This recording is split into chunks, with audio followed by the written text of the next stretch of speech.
এই মূলোর টাইমে মূলো দিয়েও কিন্তু বিভিন্ন রকম রেসিপি হয়। এই শীতকালে মূলো দিয়ে কিন্তু আমার দিদা একটা মূলো ছেচকি করতো, দারুণ লাগতো কিন্তু খেতে। সেই মূলো ছেচকি আজ আপনাদের সাথে শেয়ার করছি। অত্যন্ত সিম্পল একটা তরকারি, কিন্তু খেতে কিন্তু দারুণ স্বাদ। প্রথম পাতে ওই মূলো ছেচকি দিয়ে কিন্তু অনেকটা ভাত খাওয়া হয়ে যায়।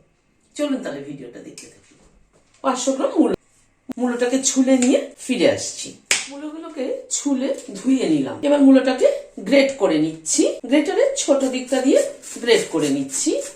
মূলোগুলোকে গ্রেট করে নিলাম। কড়াইতে প্রথমে সরষের তেল দিচ্ছি। এখানে 10-12টা কলাই ডালের বড়ি নিয়েছি, দিয়ে দিলাম। ডালের বড়িটাকে ভালো করে লাল করে ভেজে তুলে নিই। ডালের বড়িগুলোকে লাল করে ভেজে তুলে নিলাম। আর একটু সরষের তেল অ্যাড করছি। 1/2 চামচ কালো জিরে দিলাম। একটা কাঁচা লঙ্কা মাথাটা চিড়ে মানে 2 অর্ধেক করে দিয়ে দিলাম। 1/4 চামচ হিং দিলাম। গ্যাসের ফ্লেমটাকে কম করে ফোড়নটাকে একটু ক্র্যাক করিয়ে নিচ্ছি। কালো জিরে, হিং আর কাঁচা লঙ্কায় কিন্তু কম্বিনেশন কিন্তু দারুণ সুন্দর, ফ্লেভারটা কিন্তু দারুণ সুন্দর হয়। ফোড়নটা থেকে একটা সুগন্ধ বেরোনোর পরে মূলোটা দিয়ে দিচ্ছি। নুন দিলাম, হলুদ দিলাম। নুন হলুদ দিয়ে মূলোটাকে ভালো করে কষিয়ে নেব। নুন হলুদ দিয়ে মূলোটাকে একটু মিশিয়ে দিলাম। এবার একটু ঢেকে দিচ্ছি। গ্যাসের ফ্লেমটাকে মিডিয়ামে রাখছি। 3-4 মিনিট মতো ঢাকা ছিল, ঢাকাটা খুলছি। মূলোটা কিন্তু অনেকটাই নরম হয়ে এসেছে। খানিকটা কড়াইশুঁটি দিয়ে দিলাম। কড়াইশুঁটিটাকে দিয়ে একটু নাড়াচাড়া করে দিলাম। মূলোটাকে কিন্তু আরেকটু নরম করে নেব, মানে আরেকটু কষিয়ে নেব। হামালদিস্তার মধ্যে বড়ি কটা দিয়ে দিচ্ছি। বড়িটাকে গুঁড়ো করে নিচ্ছি।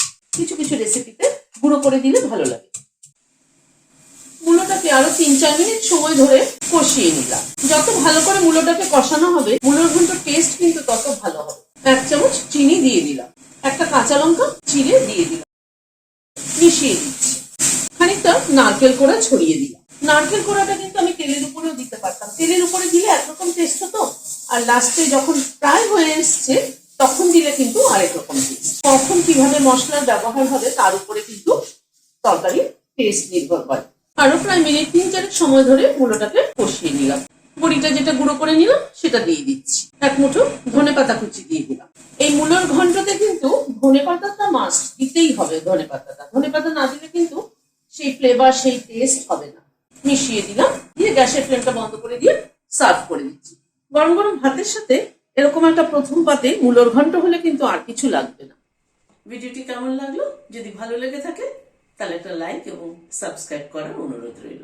আজ তাহলে এখানে শেষ করছি। নমস্কার।